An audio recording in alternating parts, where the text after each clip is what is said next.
નમસ્કાર મિત્રો, ખાસ કરીને બંગાળની ખાડીની સિસ્ટમ છે એ આપણાથી ખૂબ નજીક આવી ગઈ છે અને આજથી રાજ્યની અંદર વરસાદની શરૂઆત પણ થઈ છે.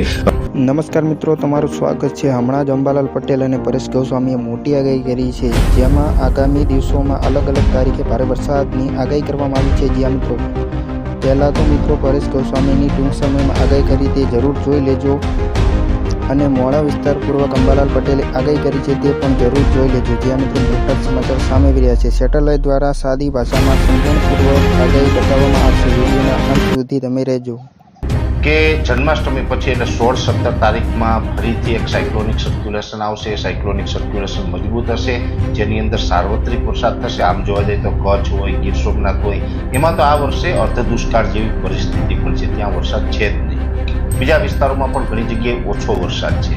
પણ એકંદરે જોવા જઈએ તો જે 15-16 તારીખ કે 17 તારીખથી જે વરસાદ આવશે એની અંદર સાર્વત્રિક વરસાદની પણ શક્યતાઓ છે. જેને વરસાદ નથી એને પણ લાભ મળે એવી શક્યતાઓ હાલ દેખાઈ રહી છે. અમે સૌરાષ્ટ્રના ખેડૂત ભાઈઓ અને રાજ્યના અન્ય ખેડૂત ભાઈઓ વરસાદની રાહમાં છે, પરંતુ હવે તારીખ 15મી ઓગસ્ટથી વરસાદી સિસ્ટમો સક્રિય થશે.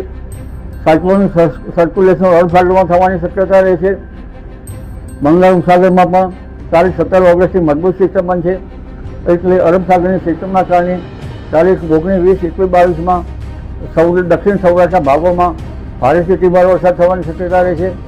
આ ઉપરાંત 17 ઓગસ્ટવાળી સિસ્ટમ લગભગ 19, 20માં મધ્યપ્રદેશ અને ગુજરાતના ભાગોમાં આવતા ગુજરાતના કેટલાક ભાગમાં ભારેથી અતિભારે વરસાદ થવાની શક્યતા રહે છે.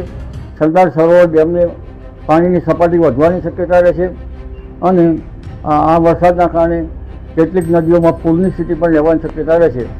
વરસાદ મહીસાગરના ભાગો, વડોદરાના ભાગો, અમદાવાદ ગાંધીનગરના ભાગો, ભરૂચના ભાગો, જંબુસરના ભાગો, સાતપુરાના ભાગો, નવસારી સુરતના ભાગો, આવડના વલસાડના ભાગો, આ ભાગોમાં ભારે વરસાદ થવાની શક્યતા રહે છે. કેટલાક ભાગોમાં ભારેથી અતિભારે વરસાદ થવાની શક્યતા રહે છે. તાપી નદીનું જળસ્તર પણ વધવાની શક્યતા રહે છે. આ ઉપરાંત ઉત્તર ગુજરાતના ભાગો, પાટણ, સમીહારી અને મહેસાણા ભાગોમાં વરસાદ થવાની શક્યતા છે. કચ્છના ભાગોમાં ભારે વરસાદ થવાની શક્યતા રહે છે. રાજકોટ અને ઉત્તર સૌરાષ્ટ્રના ભાગોમાં કેટલાક ભાગોમાં ભારે વરસાદ થવાની શક્યતા રહે છે. સાબરકાંઠાના ભાગોમાં ભારે વરસાદ થવાની શક્યતા રહે છે. પંચમહાલના કેટલાક ભાગોમાં ભારે વરસાદ થવાની શક્યતા રહે છે. એટલે આ વરસાદની સિસ્ટમ જે છે તે હવે વધુ વરસાદ લઈને આવી રહી છે, પરંતુ તારીખ 17 ઓગસ્ટ પછીનું વરસાદી પાણી કૃષિ કાર્યો માટે સારું ગણાશે. 30મી ઓગસ્ટ પછીનું વરસાદી પાણી કૃષિ પાકો માટે સારું ગણાતું નથી, એટલે ખેડૂત ભાઈઓ કૃષિ કાર્યો હરાફેર કરવા સારા રહે. એટલે હવે વરસાદની સ્થિતિ છે જે તેજ ગૌમાંથી MGO ફેઝ 2માં આવતા રાજ્યના ભાગોમાં વરસાદી સિસ્ટમો સક્રિય થશે. ખેડૂત ભાઈઓ ચિંતા કરવાની જરૂર નથી.